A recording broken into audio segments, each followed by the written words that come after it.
Fundamental and derived SI units. We will see the reasons for using SI units, discuss the 7 fundamental SI units, learn about derived SI units, and finish with an example about finding the fundamental SI unit combination of derived SI units. Let's see what SI units are and why most of the world uses them.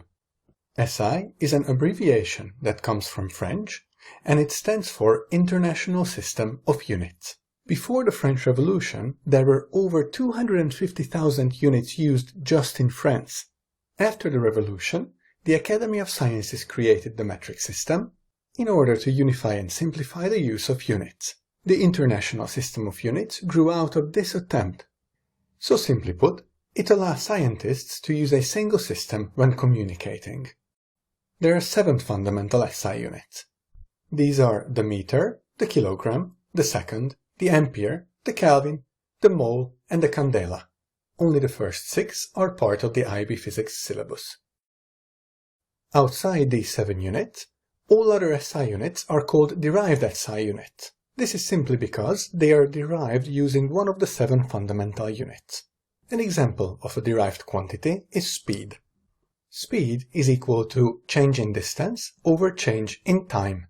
Note that V stands for speed, S for distance, and T for time. The small triangle that you see in front of S and T is the Greek letter delta and means change. Distance is in meters, which is a fundamental SI unit.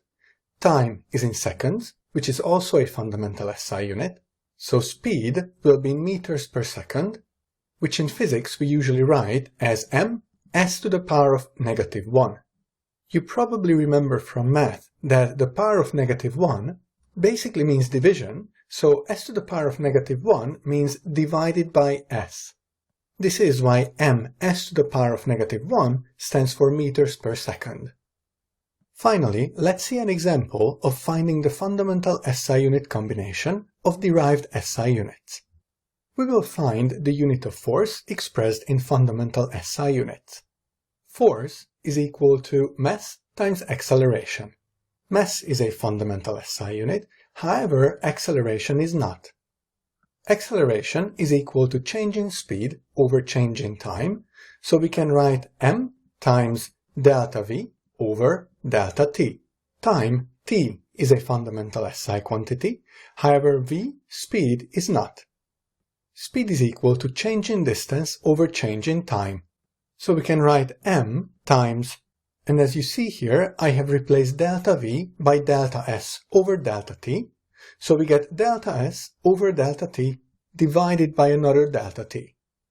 After combining the delta t's in the denominator, we get m times delta s over delta t squared.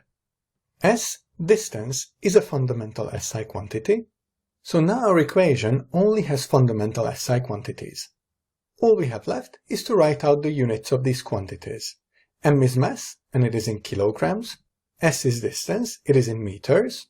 And T is in seconds, and since delta T is in the denominator and is to the power of 2, we get S to the power of -2. So the fundamental SI unit combination of force is kilograms times meters times seconds to the power of -2. Or in other words, kilograms times meters per second squared. Let's summarize what we've covered in this video.